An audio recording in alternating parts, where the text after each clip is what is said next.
tem coisas que são comuns a todas as igrejas, mas cada igreja tem sua particularidade, seu chamado, a sua oportunidade de servir àquilo que Deus tem colocado na sua frente. E é isso que a gente quer fazer, da melhor maneira possível. Nós não temos intenção de disputar com nenhuma outra igreja da cidade, com nenhuma outra igreja do país, mas também não queremos fazer mal feito aquilo que foi dado para nós fazermos. A gente não quer fazer mal feito, quer fazer bem feito. E para isso, temos ferramentas, temos livros, e já tem muita coisa produzida para poder ajudar a gente a se achar e se encontrar dentro dessas coisas. Hoje, estou muito feliz porque o Daniel, mas o Gustavo, vão ministrar para a gente a respeito de um livro chamado Igreja Simples, que eu não vou ficar falando, senão atrapalha até a palestra deles aí, né? Porque é realmente uma ferramenta muito boa para fazer a gente repensar tudo que a gente faz. Eu não desconfio, eu não tenho desconfiança de que cada pessoa que serve a Deus de um jeito ou de outro, com uma aparência ou com outra, na maior parte do tempo está tentando fazer algo que agrada ao Senhor. Mas eu desconfio sim que às vezes a gente não percebe o que Deus está querendo e fica fazendo aquilo que Deus não pediu para a gente fazer. E por isso a gente erra, gastando energia onde não precisa. A expectativa minha é muito grande que a gente cresça, que a gente repense, que algumas coisas fiquem muito, muito claras e outras fiquem bem complicadas na nossa mente. Eu não tenho expectativa que a gente saia daqui assim, sabendo tudo, não. Eu quero que alguma coisa seja mexida, aprendida, e outra fique bem provocada, assim, o coração da gente fique bem incomodado com ela, algumas coisas. Para quê? Para a gente, na próxima vez, daqui 2 meses, você já sabe disso, daqui 2 meses a gente encontra novamente, e isso vai achando o lugar certo no coração da gente, e a gente vai vendo o que dá para fazer, o que a gente pode ser feito para nós e em nós aqui. Tá certo? Deus nos abençoe. A palavra está com um dos 2 irmãos, Daniel primeiro. Boa noite a todos. Quero primeiramente agradecer você a ter vindo, tá? Eu tenho certeza que vai ser bem produtivo, tá? O pastor, assim que chegou na igreja, ele entregou 2 livros na nossa mão para ler. E um deles foi esse aqui, A Igreja Simples. Já começando a apontar uma direção de um caminho que a gente tem que percorrer junto a fim de melhorar e fazer melhor aquilo que Deus nos chamou para fazer, tá certo? O livro é esse aí, Igreja Simples. Ele é desses 2 autores, Tom Rainer e Eric Geiger. E é basicamente um estudo que eles fizeram através de questionário, visitando igrejas ao longo de vários estados, nos Estados Unidos. E eles começaram a comparar o que uma igreja que funciona, que prospera, que cresce, tem de diferente daquela igreja que está estagnada ou que está encolhendo. Ou seja, o que as igrejas têm que umas funcionam e se desenvolvem, crescem, e outras não. Outras ficam estagnadas. E basicamente, através de questionários, eles começaram a perguntar para os líderes e para os membros dessas igrejas como que funciona os ministérios, como que as pessoas se integram. E ele foi conseguindo, através de análise estatística, perceber diferenças entre igrejas que funcionam e igrejas que não funcionam. Basicamente, ele percebeu que a simplicidade é a chave do sucesso. Ao contrário do que a gente imagina, a complexidade, organizações muito complexas, muito complicadas, manuais muito detalhados, né, tipo a igreja presbiteriana, elas não funcionam bem. Estruturas muito difíceis, códigos para serem seguidos, que não são compreendidos por todos, são características de igrejas que não crescem. Então,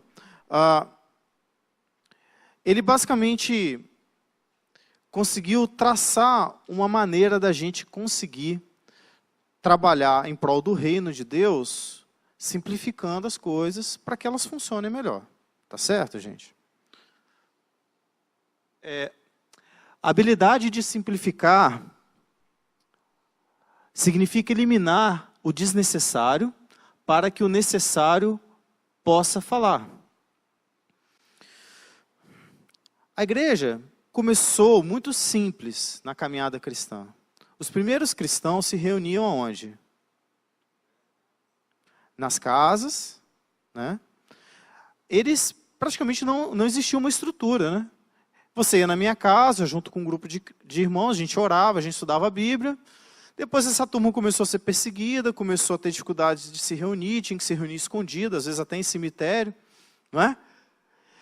Mas, a partir do momento que a igreja foi se misturando com o Estado e uma estrutura eclesiástica foi montada com templos, uma liderança e cargos e mais cargos e mais cargos, a igreja deixou de ser uma coisa simples e funcional para se tornar um grande complexo, né, de uma estrutura bem pesada e que, na verdade, ela não funciona como ela deveria. Por quê? Porque ela perdeu a simplicidade. Ou seja, a gente não consegue mais eliminar aquilo que não precisa, para que aquilo que é necessário funcione bem. É um exemplo que eu posso te dar na sua casa, por exemplo, né? Você tem uma tarefa para fazer dentro de casa, você vai arrumar o seu guarda-roupa, por exemplo, tá?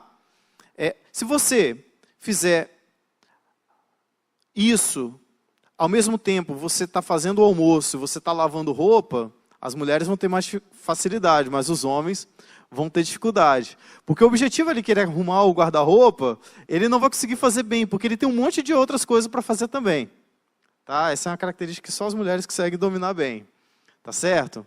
Mas o fato é que tudo que nós fazemos dentro da igreja, a gente tem que pensar se isso é necessário, se isso é útil.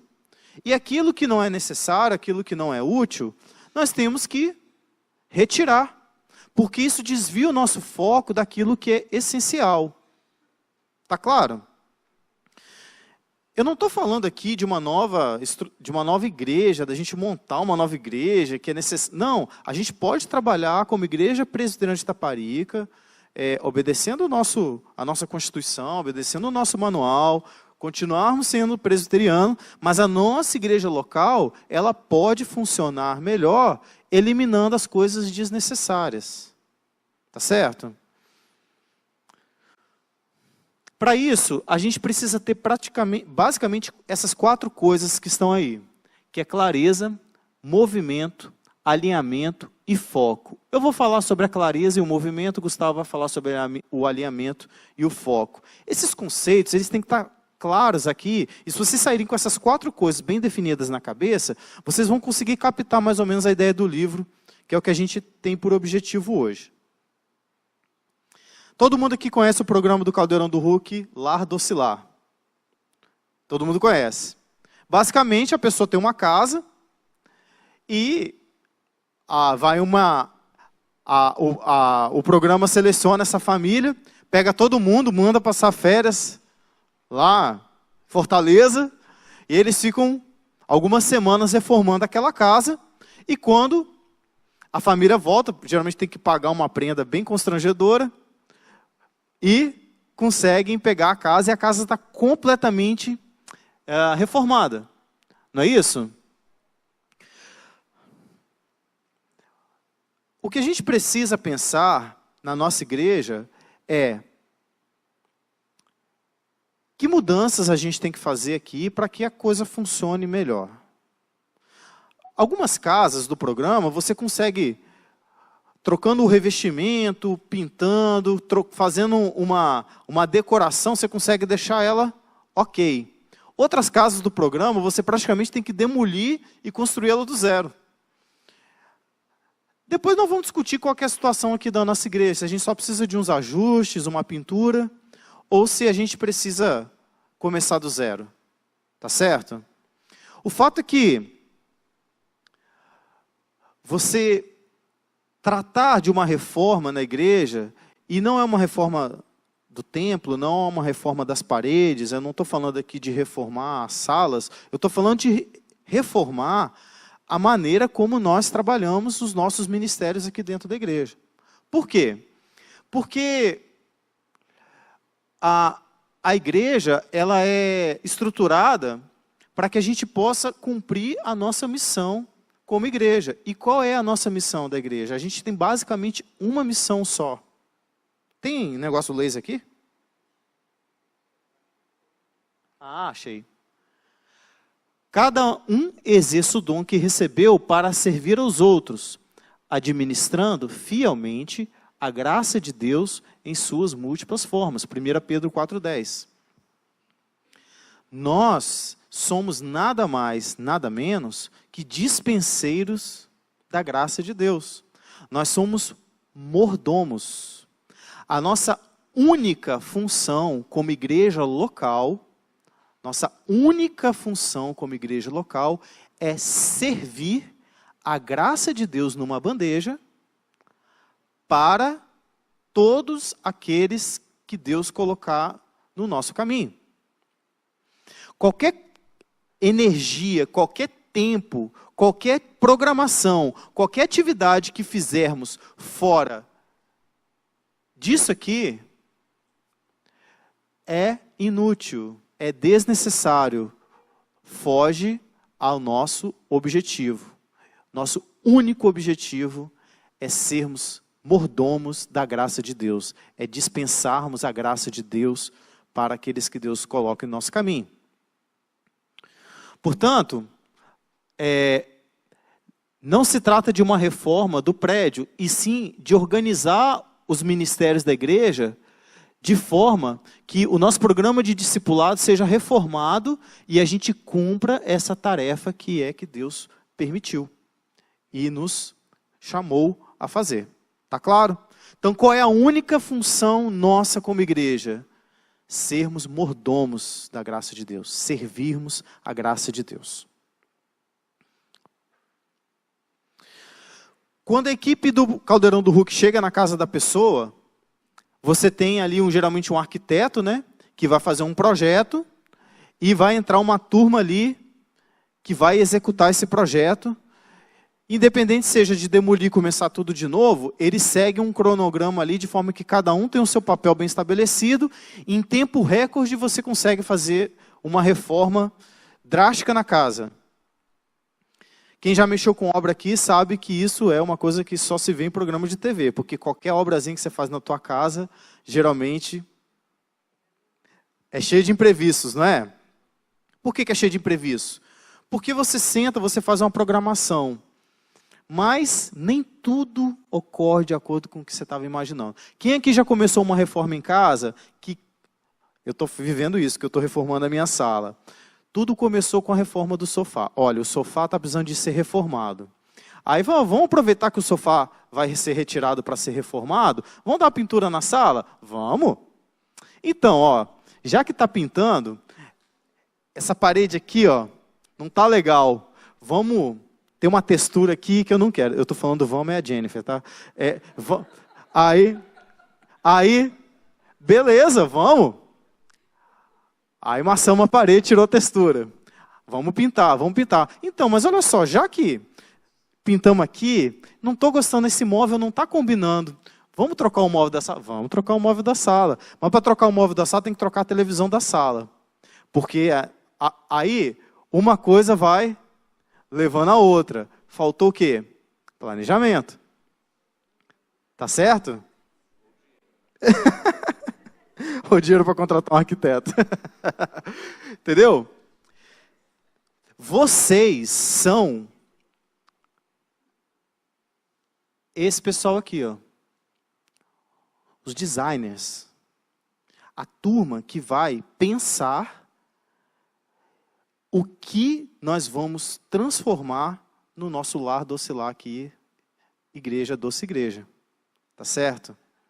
Vocês são agentes ativos desta comunidade e vocês vão desenhar e vão ser não só os executores, vocês vão pensar em como a gente precisa transformar os processos aqui dentro dessa igreja para cumprir o nosso objetivo. A gente não está falando aqui, como o pastor falou, de ser a melhor igreja de Vila Velha. A gente está falando de cumprir a nossa função, que é dispensar a graça de Deus aos necessitados.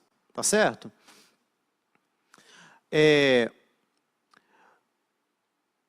Criar oportunidades onde as pessoas vão encontrar a graça de Deus, entendendo que o crescimento espiritual é um processo. E aqui a gente começa a entender um pouquinho por que às vezes não funciona. Porque a gente acha que a pessoa vem aqui na igreja, ela assiste o nosso culto, ela se converte e ponto. Ela está pronta para liderar um ministério e falar de Jesus e trazer mais pessoas para o reino de Deus. Mas não é. Em Coríntios capítulo 3, a Bíblia fala que nós somos crianças de Deus, que nós somos lavoura de Deus e que nós somos edifício de Deus. Todas essas três alegorias, elas apontam para um processo. A criança, ela é um ser que tem necessidades, até que ela vai desenvolvendo suas habilidades, ela aprende a engatinhar, depois ela aprende a andar, depois ela aprende a falar, aí depois ela aprende a se alimentar sozinha, tomar banho sozinha, e até que ela vai se tornar um adulto. A plantação, a lavoura, ela precisa de um ambiente para produzir, ela precisa ser regada, ela tem que ser adubada, ela tem que ser podada. Esse processo demanda tempo, ela demanda cuidado, demanda criar um ambiente adequado para que o crescimento aconteça. E nós, como cristãos, somos exatamente assim. Um edifício, ele não nasce de uma hora para outra. Ele tem que ser fundado, as vigas têm que ser planejado, ele tem que ser construído de acordo com o projeto, tem que se usar materiais de boa qualidade, demanda tempo e empenho de muita gente trabalhando para subir um prédio aqui na beira da praia. Tá certo? E a igreja, nós como esses líderes que são designers, temos que entender que é necessário esse tempo, criar esse ambiente e esse cuidado com as pessoas que chegam aqui. Tá certo?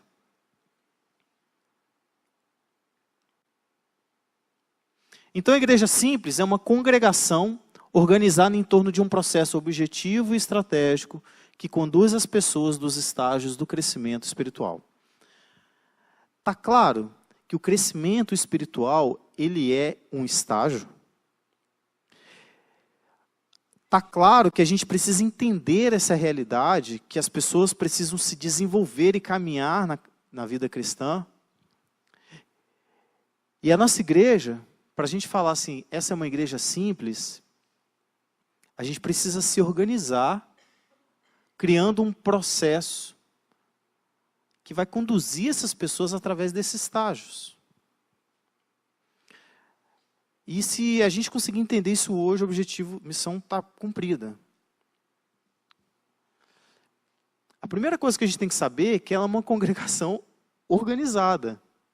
Ou seja, as coisas têm que funcionar de forma pensada, preparada, para que os mecanismos ou os ministérios funcionem de formas complementares, que eles não fiquem brigando uns com os outros, nem impedindo uns aos outros de funcionar. Tá? Esse processo é objetivo. Ele tem um alvo em comum. Qual é esse alvo? Promover o crescimento espiritual das pessoas. Tá certo? E ele tem que ser feito em estágios. Porque, como nós vimos, nós somos crianças de Deus. Nós precisamos de fases de crescimento espiritual. Alguma dúvida até aqui, gente? Alguém quer perguntar alguma coisa? Depois eu vou disponibilizar a apresentação lá no grupo da igreja. Aí vocês podem ter acesso ao arquivo, tá?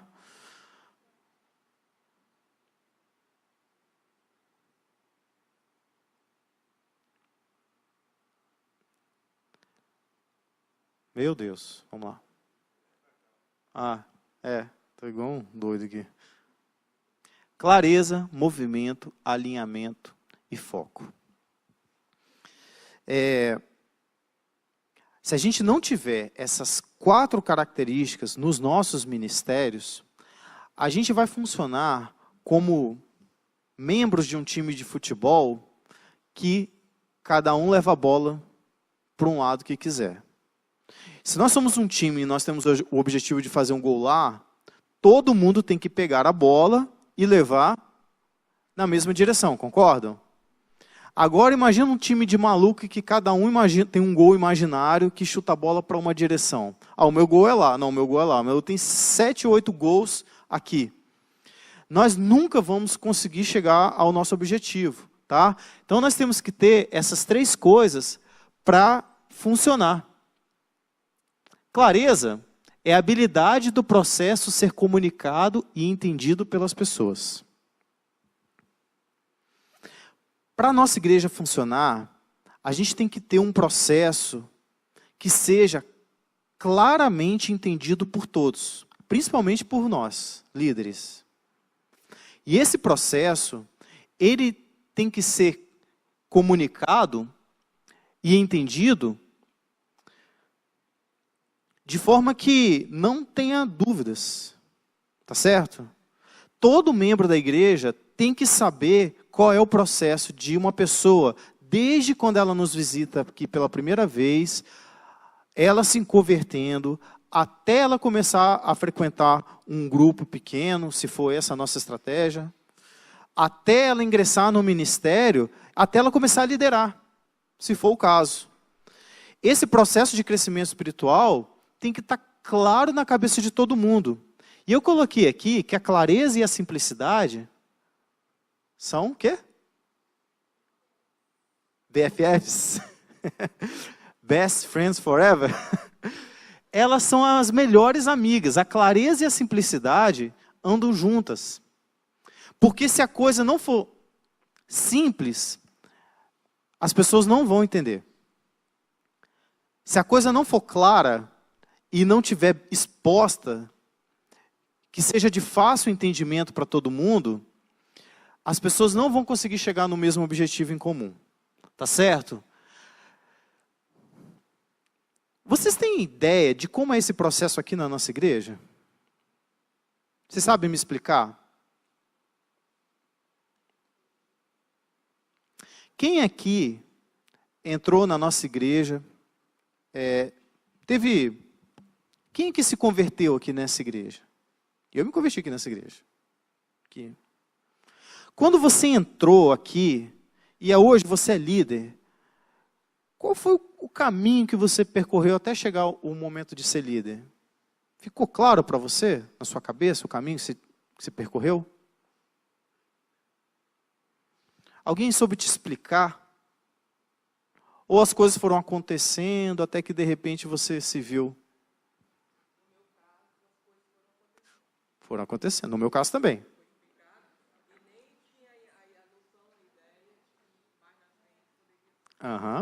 Vou falar como é que aconteceu comigo. Um belo dia, eu cheguei um pouquinho mais cedo antes do culto começar, e a pessoa que operava o retroprojetor. Vocês não sabem o que é retroprojetor. Retroprojetor é porque antes a gente projetava transparência, tá, gente? Era uma máquina que tinha uma luz muito forte, que refletia a luz lá, e a gente jogava um plástico que estava impresso a letra, e aí ia projetado lá. E aí, a transparência, né? Aí tinha uma pasta assim, né, que a gente tinha que procurar os cânticos lá. E aí, um belo dia, a pessoa virou assim, não tem ninguém para operar o retroprojetor. Você pode operar para a gente? Posso. Fiquei nervoso, gente. O meu não tremia de ficar ali no retroprojetor. Foi meu ingresso no Ministério de Música da igreja. Aí depois nunca mais consegui sair. Entendeu? Pode falar. Uhum.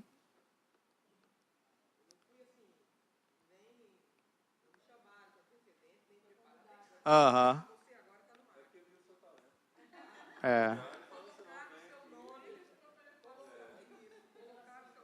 Aham.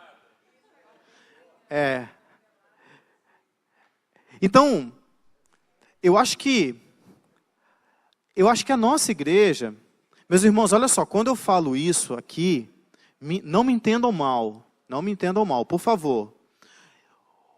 O nosso objetivo aqui não é malhar a igreja, não é falar mal da nossa igreja, não. É identificar as nossas falhas para melhorar e servir a Deus melhor. Tá certo? Então, esse é o primeiro passo que nós temos que acertar é a clareza. E o pastor, quando chegou, uma das primeiras coisas que ele fez foi querer mudar a logo da igreja. O que está escrito debaixo da logomarca da nossa igreja agora?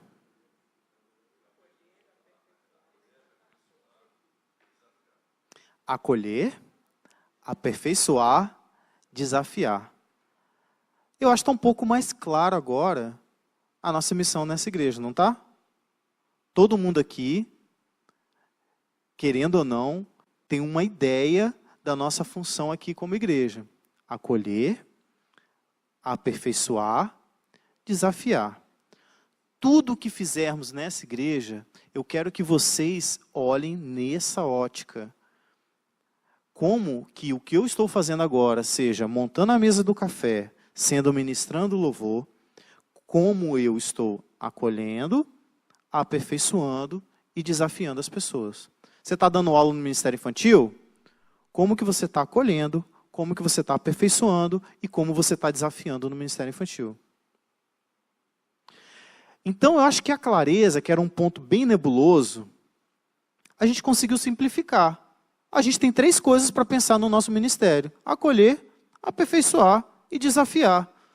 Acho que esse ponto ficou simples, ficou claro, fácil de todo mundo entender. Eu acho que a gente já conseguiu caminhar então aqui. Tá? Minha opinião. Tá? Se não ficou claro, agora vocês estão entendendo por que algumas coisas estão acontecendo. Tá certo? Lembre-se sempre, clareza e simplicidade são melhores amigas. A segunda coisa, que eu acho que é a coisa mais difícil de entender, que é o movimento. O movimento é a sequência de passos no processo que faz com que as pessoas se movam na direção de áreas de compromissos maiores. A figura da corrida de bastão, e aqui tem a equipe brasileira, olha só que imagem legal. É aquela corrida que tem uma equipe, acho que são 4 pessoas. Elas correm ao redor da pista de corrida e elas têm que passar o bastão para outra. E só ganha a corrida quando o quarto chega com o bastão na mão na linha de chegada. A corrida de bastão, a corrida de revezamento, é a corrida mais estratégica e mais difícil. Porque ela não depende de você só ter o corredor mais rápido. E é aí que a gente começa a entender como é que a igreja funciona ou não funciona. Porque olha só, essa moça aqui da frente, ela tem que passar o bastão para essa moça que está vindo de trás. Essa moça de trás, ela tem que largar antes dessa moça chegar. Porque se ela fica parada esperando o bastão chegar na mão dela, essa aqui tem que diminuir o ritmo para entregar o bastão para ela, senão o bastão vai cair no chão, e até a outra arrancar e sair, ela perde os segundos que faz ela perder a prova. Então tem que ter uma sincronia, uma estratégia. Essa moça aqui começa a largar antes, e essa aqui começa a chegar até o ponto de troca. E quanto mais sincronizado for essa troca, mais rápido o último vai chegar lá no final, sem deixar o bastão cair. E o ministério da igreja, às vezes ele funciona como uma corrida de bastão, onde você tem até gente correndo muito rápido, mas o outro não acompanha. O bastão cai. Ou eu tenho que ficar esperando o outro chegar para eu passar o bastão. E quando chega um novo convertido na igreja, é assim. Ele chega, o MAC recebe, acolheu. Tá certo? A pessoa, o ministério de louvor ministrou, a pessoa se sensibilizou, o pastor pregou a palavra, a pessoa entendeu o evangelho, ela se converteu. E agora a gente precisa passar essa pessoa para um ministério de discipulado. Entendeu? E aí, cadê? Quem vai discipular? Aí a pessoa começa a se perder, o bastão caiu no chão. esse movimento que tem que estar claro na cabeça de todo mundo para que as pessoas não se percam. Senão eu tenho uma igreja que as pessoas vêm, elas se convertem e depois elas ficam perdidas e vão embora. A igreja não cresce. Tá certo? Eu acho que aqui é o ponto que a gente precisa trabalhar agora. Tá certo? É importante saber que os ministérios, ou essa sequência, tem que estar numa mesma direção. E eles têm que estar em movimento. Porque se essa moça aqui estiver correndo para cá e essa aqui estiver correndo para lá, eles não vão chegar em lugar nenhum. Então, o movimento, ele tem que ser numa mesma direção, e ele tem que ser sincronizado. Então, se o ministério de adolescentes está levando os adolescentes para um lado e a igreja está querendo caminhar para outro, não está tendo, o movimento não está fluido, ele está esbarrando em coisas aí. A igreja não vai andar e não vai chegar no lugar que tem que chegar. Então, a gente tem que ter um movimento, ou seja, os nossos ministérios têm que fazer a pessoa que vem para o culto participar de um pequeno grupo. Aí o pequeno grupo pode ser o grupo nos lares, pode ser o ministério de adolescentes, pode ser o ministério infantil, pode ser a escola dominical. Cada igreja vai adotar uma estratégia. A nossa igreja, por enquanto, basicamente, ela tem esses ministérios que eu falei, e a gente está implantando já a questão dos pequenos grupos. Então, se a gente for realmente trabalhar com pequenos grupos, eu acredito que a gente vá, esse movimento aqui tem que transformar o cara que está nos visitando, ele tem que integrar ele no grupo pequeno, até ele ser um participante de um ministério, ou seja, ele vai tocar no louvor, ele vai atender no MAC, até ele ser um líder. E aí a gente vai multiplicando a liderança. Tá certo? Esse movimento aqui tem que estar fluido, e tem que estar todo mundo pensando que eu vou acolher a pessoa, eu vou edificar essa pessoa, e eu vou desafiar ela a assumir níveis de comprometimento cada vez mais profundos dentro dessa comunidade. Olha só, deixa eu abrir um parênteses aqui. A gente sempre falou aqui para vocês que você é cristão onde quer que você esteja. Que você é cristão no seu trabalho, na sua escola, na sua faculdade, que você serve a Deus apertando parafuso ou servindo como secretária, você serve a Deus. Não é disso que eu estou falando. Eu estou falando de ministério aqui dentro da igreja. Tá certo, gente? Eu estou falando de que nós aqui somos líderes dentro dessa igreja e a gente precisa fazer essa igreja funcionar de forma que haja um movimento da pessoa chegar aqui e começar a se aprofundar no crescimento espiritual dela, até que ela saia de um mero espectador, de um visitante, para se tornar um membro da igreja, um membro de visitante para um membro que só observa, a um participante efetivo de ministério, até ele começar a liderar e formar novos discípulos. Tá certo, gente?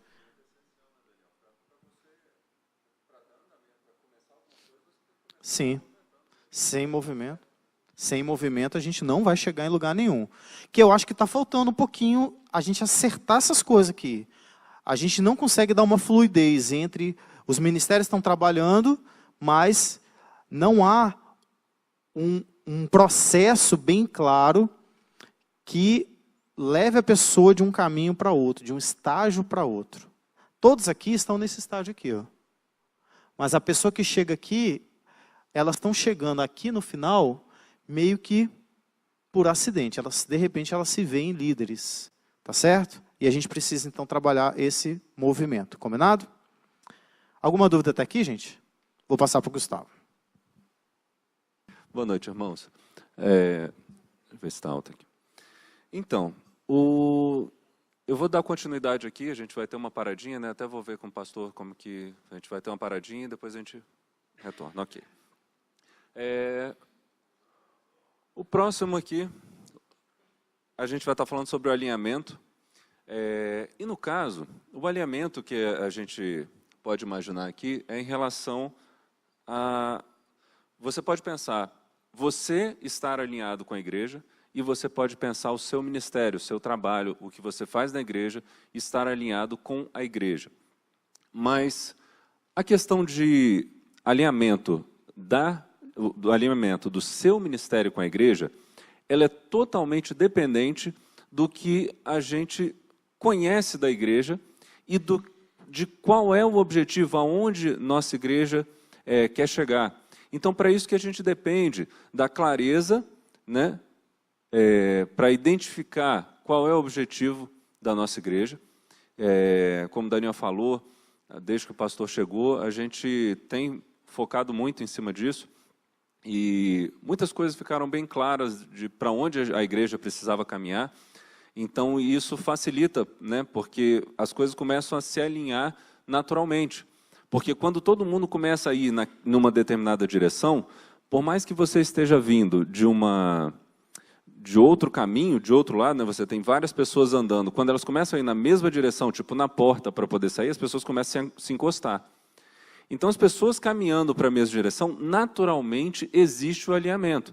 Mas é lógico que vai existir também o esbarra, esbarra, empurra, empurra, e quero chegar primeiro. Então, o alinhamento, ele é importante. Aqui eu coloquei esses dois GIFs, né? Ali é uma máquina de costura, é como funciona, né? Como que coloca a linha faz aquela dobrinha e tal, não sei, o pessoal que costura aí, não sei se tinha aquela ideia ali, né? Mas é um movimento muito preciso e alinhado, né? Porque se ele não buscar a linha no momento certo, ele não vai conseguir travar aquela roupa e a roupa ficar agarradinha ali. Então, aquilo tudo acontece, né?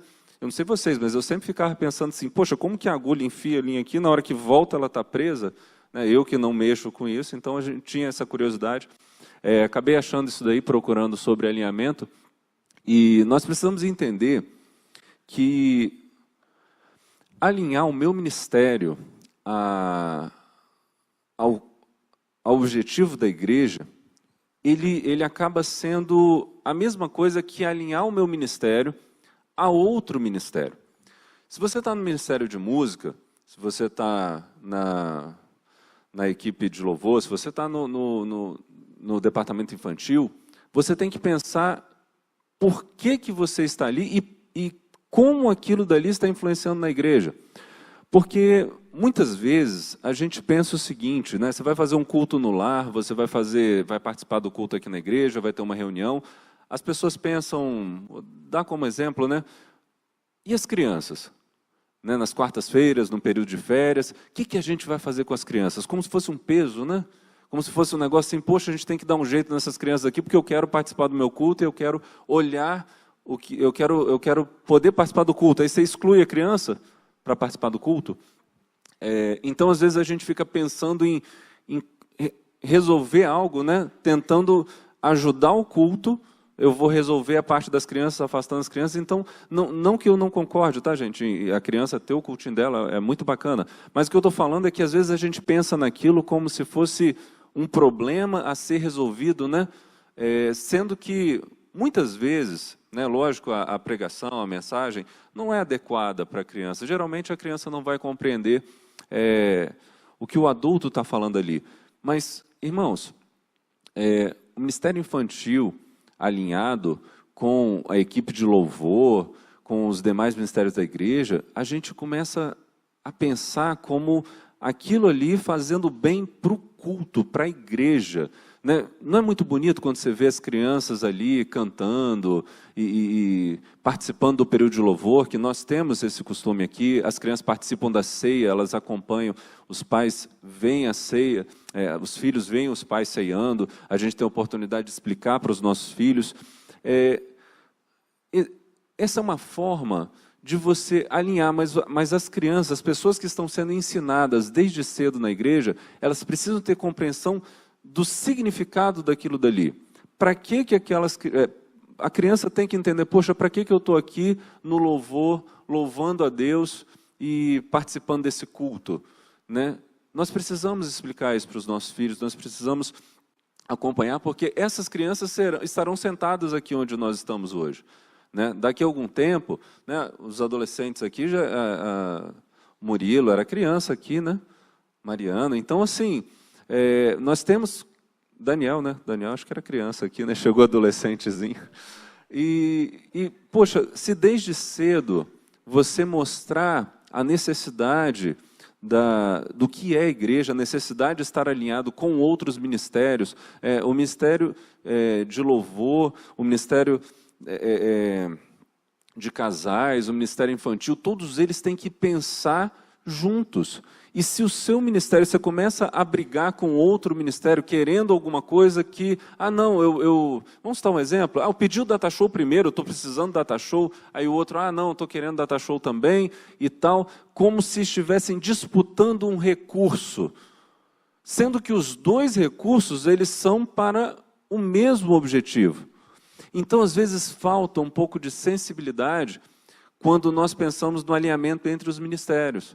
Falta um pouco de sensibilidade de como o outro funciona, falta às vezes um pouco de interesse também da nossa parte em saber como que a outra equipe funciona para que eu possa ajudar aquela equipe. Então, irmãos, o alinhamento entre os ministérios, ele vai produzir um grupo caminhando junto com uma força totalmente diferenciada de um grupo que anda mais rápido que o outro e um esbarra no outro, né? Essa maneira de você observar o trabalho do seu irmão na igreja, e você, lógico, você precisa olhar o trabalho do seu irmão com muito amor e com muita gratidão pelo que ele está fazendo também. E você precisa pensar sempre em estar ajudando. Não é porque você não é um diácono que você não pode pegar uma cadeira na hora que está lá na necessidade, chegou um monte de gente, os diáconos estão resolvendo às vezes outra coisa, você não pode ir lá, pega uma cadeira, coloca. Gente, isso é empatia, você perceber a necessidade do seu irmão para fazer algumas coisas. Você precisa ter essa sensibilidade. Fala, Mauro.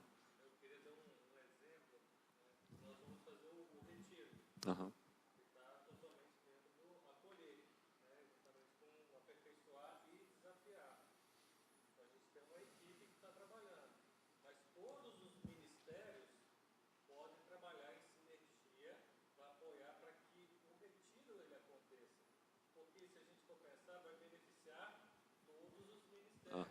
Isso mesmo.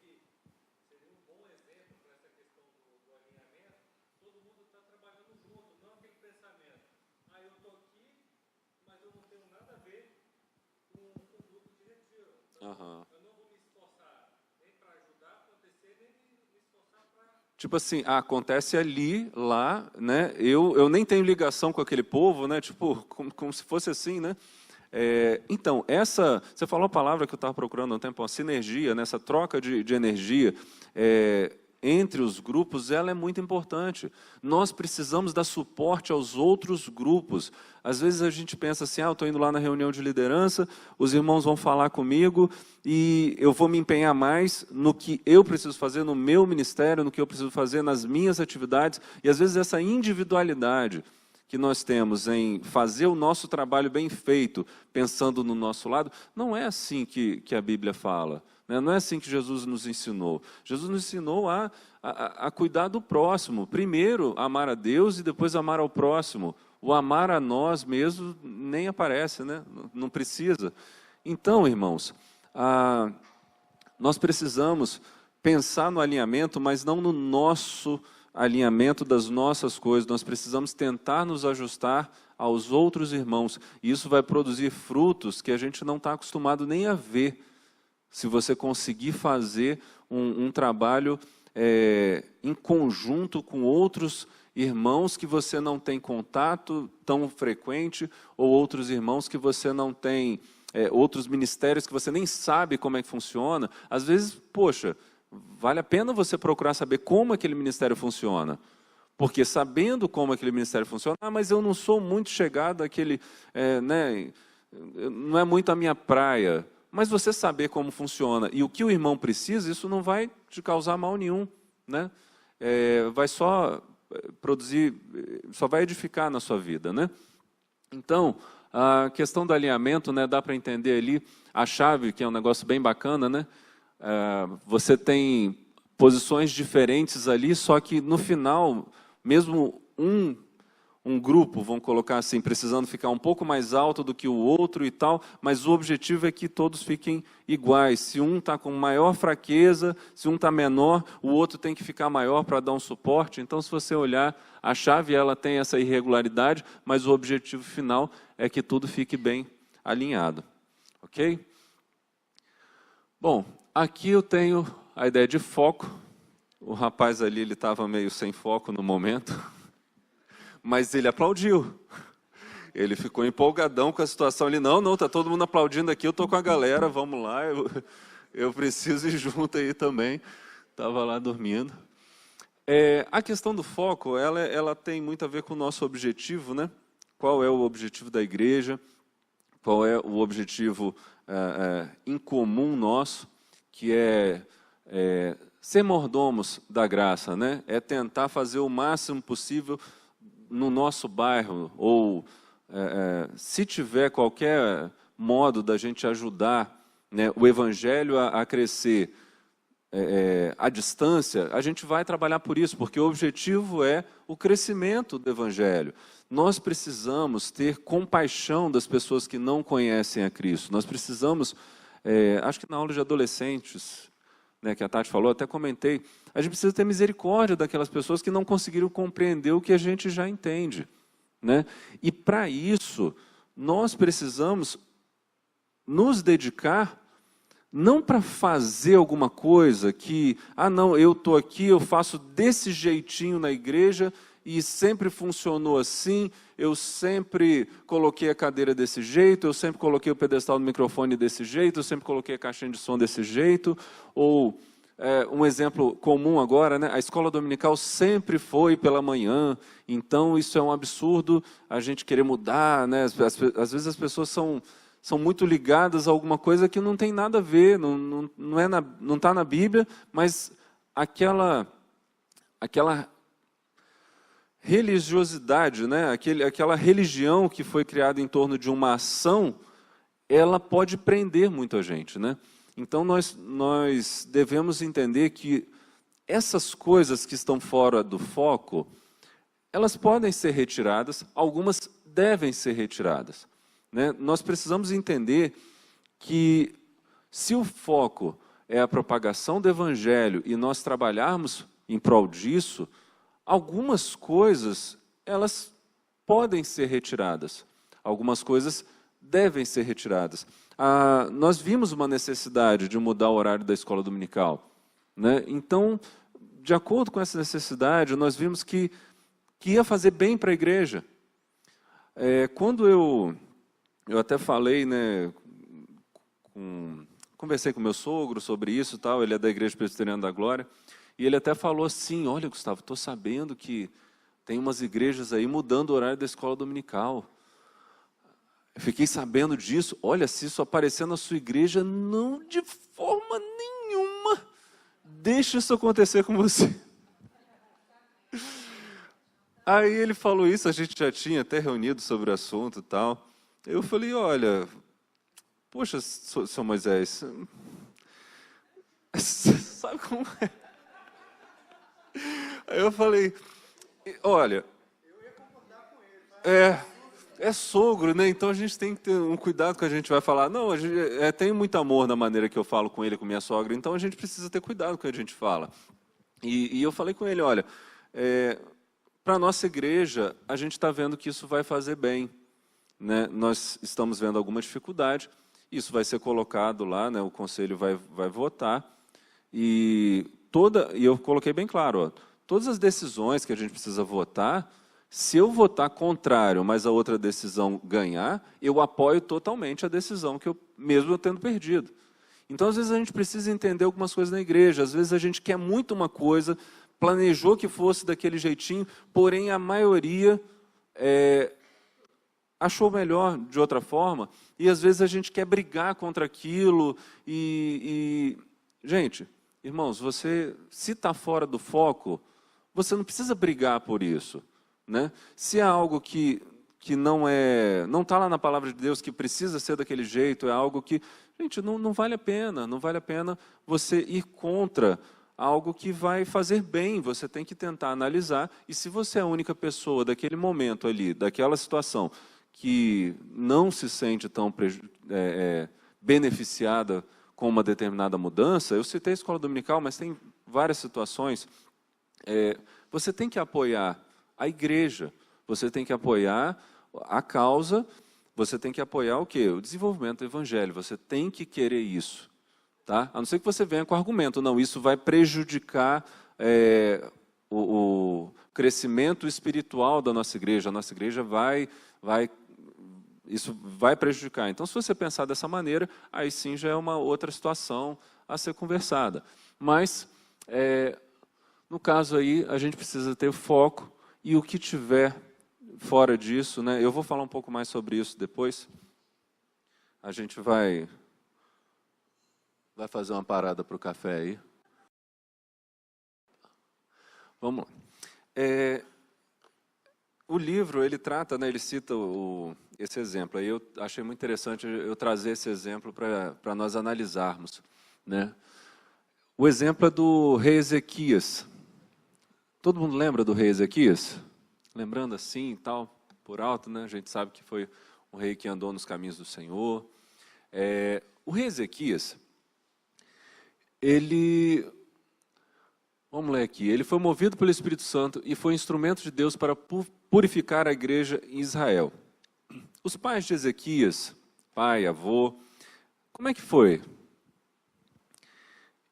Os pais de Ezequias, eles não serviram a Deus como devia, eles levantaram altares para outros deuses, deuses falsos, eles fizeram tudo que era perverso, né? Tudo que era mal, está escrito dessa maneira na Bíblia. Então, os pais de Ezequias foram péssimos exemplos. Né? Não dava para você considerar que ele aprendeu alguma coisa com os pais, com o pai, né, principalmente, com a mãe a gente não tem tanta informação assim, mas não dá para dizer que ele teve uma influência positiva. Só que Ezequias, ele foi tocado pelo Espírito Santo. No Antigo Testamento, né? No Antigo Testamento a gente percebe como que Deus consegue trazer algumas pessoas, tocar o coração de algumas pessoas, e elas fazem coisas que não eram naturais de serem feitas, ou o que era comum acontecer, o que seria mais natural de acontecer, é você ter uma pessoa completamente afastada do Senhor. E o rei Ezequias foi diferente.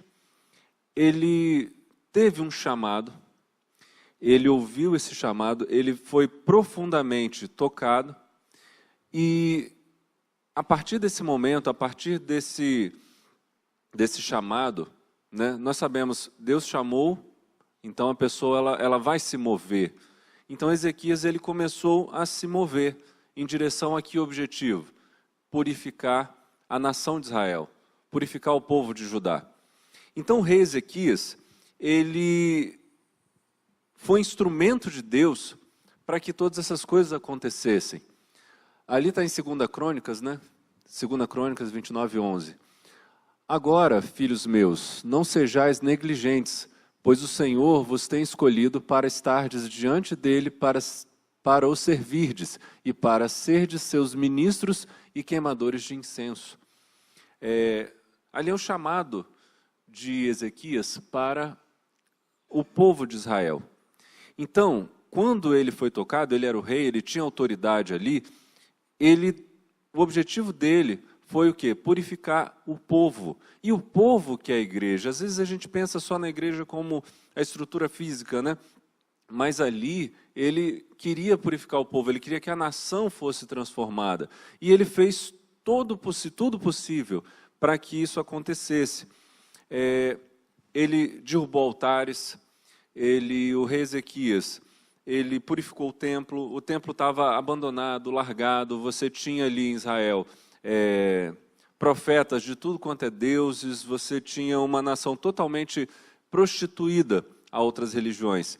E o rei Ezequias, ele lutou contra isso, logo de cara, no primeiro ano dele, ele já mandou destruir todos os postes ídolos, mas o que eu quero ressaltar aqui é que não é fácil fazer algo do tipo, né? Tudo bem que algumas coisas são um pouco mais fáceis de você tirar, mas tem alguns momentos, alguns detalhes da nossa caminhada que são difíceis da gente abandonar, algumas coisas que são difíceis da gente largar, porque aquilo ali foi enraizado, mas aquilo ali pode estar te carregando, te prendendo, sendo um fardo que você carrega. Bom, o rei Ezequias, então,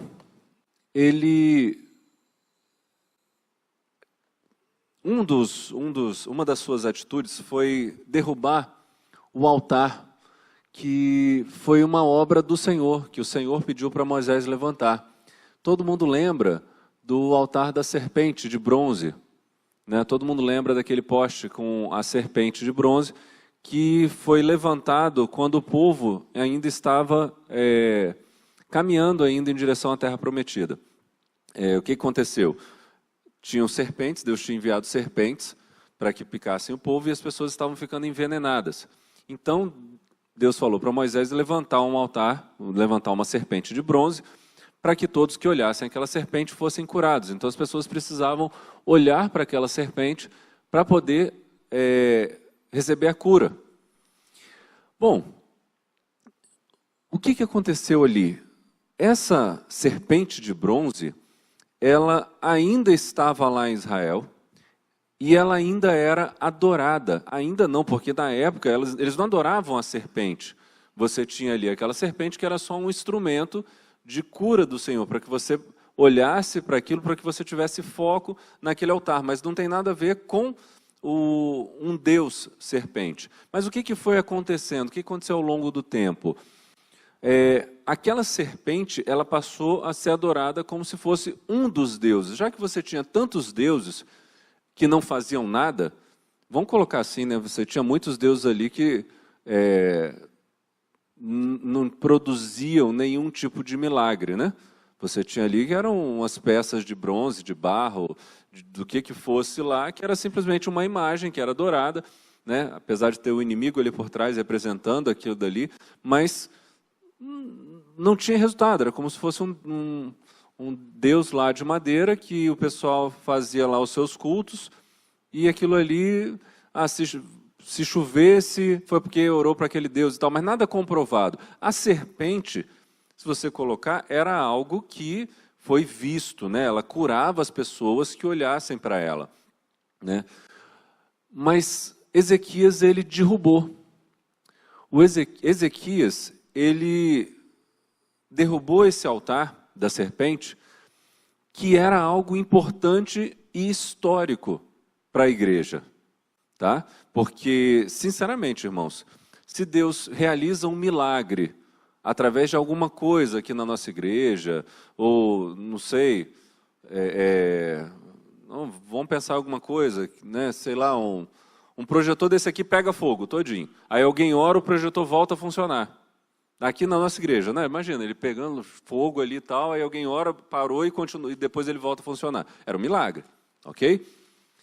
Agora imagina esse projetor pendurado aqui por 30 anos, funcionando ainda.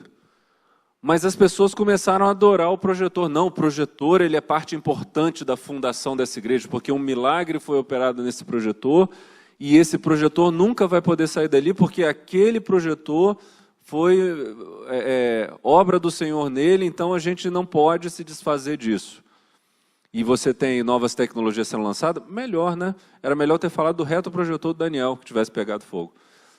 Aí daria para a gente entender melhor, porque é algo do passado. Então aquele retroprojetor que pegou fogo, a gente fosse obrigado a usar ele até hoje, por quê? Porque ele era parte histórica da igreja e um milagre tinha sido operado naquele retroprojetor. Deu para entender muito melhor, né? Então, imagina a gente aqui trocando transparência. Por quê? Porque aquele era o retroprojetor do milagre. Entendeu? A ideia é essa. Nós, às vezes, nos apegamos com algumas coisas que foi milagre do Senhor aquilo ter acontecido, foi obra do Senhor que fosse exatamente daquele jeito, que fosse organizado daquela maneira, mas nós devemos largar aquilo para trás. Não deve ter sido fácil derrubar o altar, tá? Porque o retroprojetor a gente sabe da dificuldade, sabe das coisas novas que tem. Agora lá, você já tem um monte de altar, de ídolos. Essa cobra, ela tinha nome. Eu até tentei decorar o nome dessa cobra.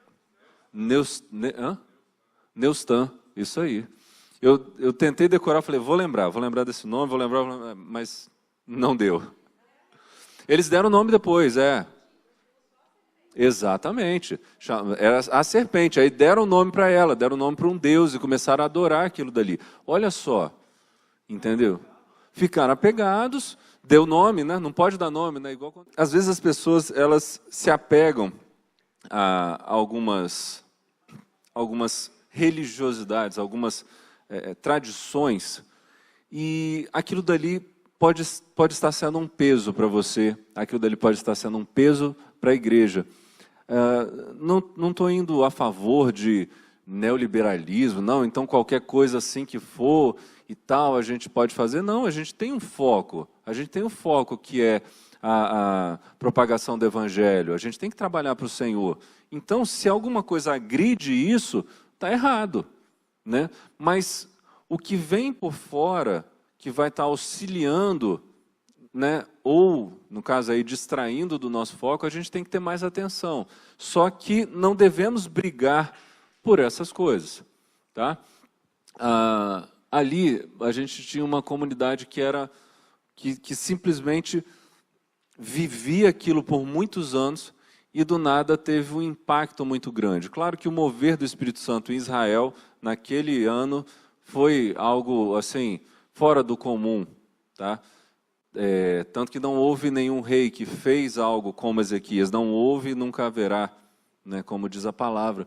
Então, assim, foi algo muito impactante para aquela nação, não deve ter sido fácil, mas quando a gente tem o mover do Espírito Santo e quando a gente vê as pessoas todas com foco e objetivo traçado, né, onde nós precisamos chegar, onde nós queremos chegar, né?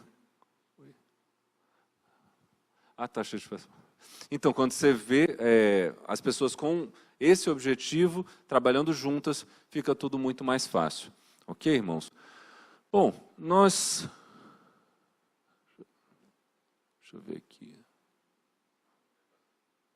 Bom, vamos continuar vendo a cobra aí daqui a pouco. Pra cá. Acho que ele pode ter desconectado. Passa aí. Bom, para alcançar a simplicidade. Ali é o Indiana Jones, acho que todo mundo lembra dessa cena, né? Ele lá tinha lutado com um monte de gente, de repente aparece um camarada lá e tal, fazendo um monte de arte. Pô, esse cara é bom, né? Lá nas artes marciais dele, ele pega a arma e resolve o problema dele ali, né?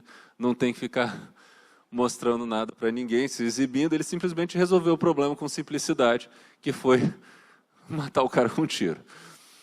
Bom, então, finalizando aqui, como nós podemos alcançar, o que nós deveremos fazer para alcançar a simplicidade?